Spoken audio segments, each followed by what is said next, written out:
Research Prime Kethvar adjusted the bio-neural interface, connecting her consciousness to the vast database of the Galactic Extinction Archive.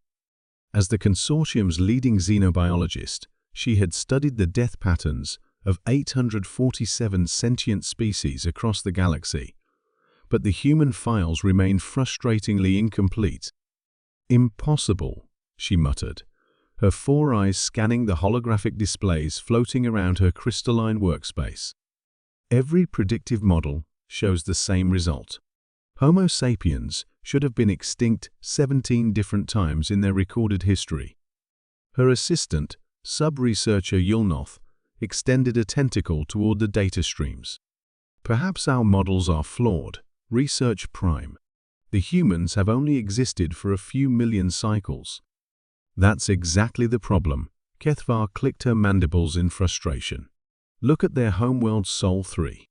Hostile environment, extreme climate variations, seismic instability, and they evolved alongside apex predators that should have eliminated them before they developed tool use.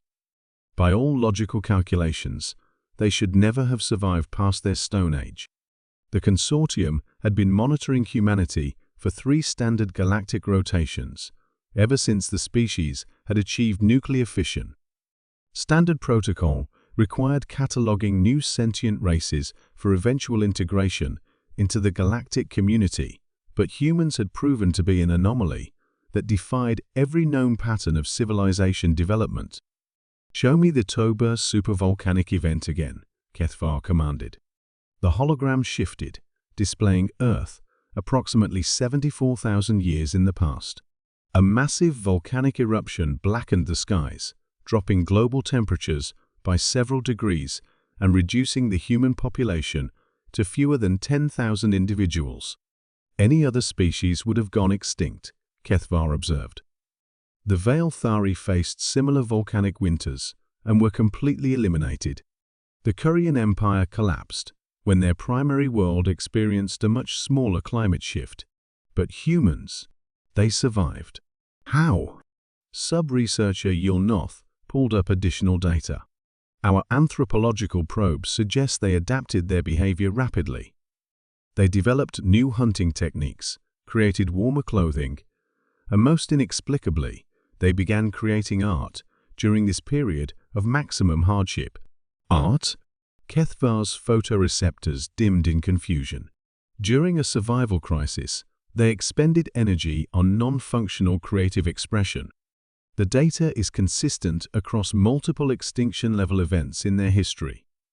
When facing overwhelming odds, humans consistently display what can only be termed irrational optimism coupled with adaptive creativity. Kethvar dove deeper into the archives, her consciousness merging with terabytes of observational data. The pattern became clearer with each historical analysis. The Great Plague of the 14th century, which killed 1/3 of their population humans, responded by rebuilding their societies stronger than before and developing primitive medical science. The global wars of the 20th century, which should have resulted in complete civilizational collapse instead, they achieved unprecedented technological advancement and established international cooperation protocols. "There's something else," Yulnoth reported, his bioluminescent patches flickering with excitement. "I've been analyzing their current response to what they call climate change. By their own scientific projections, their industrial activity is creating environmental conditions that should render their planet uninhabitable within several hundred rotations." "Typical extinction pattern," Kethvar nodded. "The Zelkari and the Morvakian Republic both destroyed themselves through resource depletion. What's different about the human response? They're not just acknowledging the threat, they're actively working to prevent it while simultaneously developing contingency plans for survival in the changed environment. But more remarkably, they're also developing technologies to escape their planet entirely and establish colonies elsewhere." Kethvar paused her research, a chill running through her exoskeleton. Escape their planet. Multiple parallel programs. Orbital habitats, lunar bases, planetary colonization initiatives, and something they call generation ships designed for interstellar travel. Research Prime, I believe they're planning to spread beyond their star system. The implications struck Kethvar like a gravity wave. Every species in the consortium had achieved interstellar travel through collective decision-making processes that took centuries of careful planning. Humanity appeared to be developing space colonization technology as a backup plan, while simultaneously trying to save their homeworld, a level of parallel strategic thinking that bordered on the incomprehensible. "Show me their approach to individual survival," Kethvar requested. The data streams revealed patterns that defied logical analysis. Humans regularly engaged in activities that significantly increased their personal risk of death: mountain climbing, deep-sea exploration, experimental aviation, not for survival necessity, but for what they termed adventure or personal growth. Even more puzzling, these risk-taking individuals often became leaders and innovators who advanced their species' collective survival capabilities. Their psychological profiles make no sense, Yornoth observed. They exhibit simultaneous traits that should be mutually exclusive: extreme caution about long-term species survival, coupled with reckless individual risk-taking. Logical planning combined with what they call gut instinct decision-making. Fierce territorial competition alongside unprecedented cooperative behavior during crises. But it was the next data stream that provided the breakthrough Kethvar had been seeking. During their most recent global crisis, a planetary pandemic, humans had developed, tested, and deployed medical countermeasures in less than one standard rotation. The speed of their response had shattered every known model of technological development under pressure.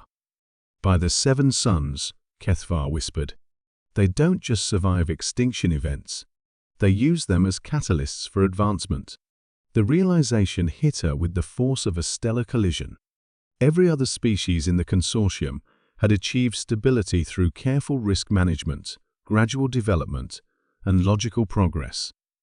They survived by avoiding extinction scenarios. Humans survived by thriving within them.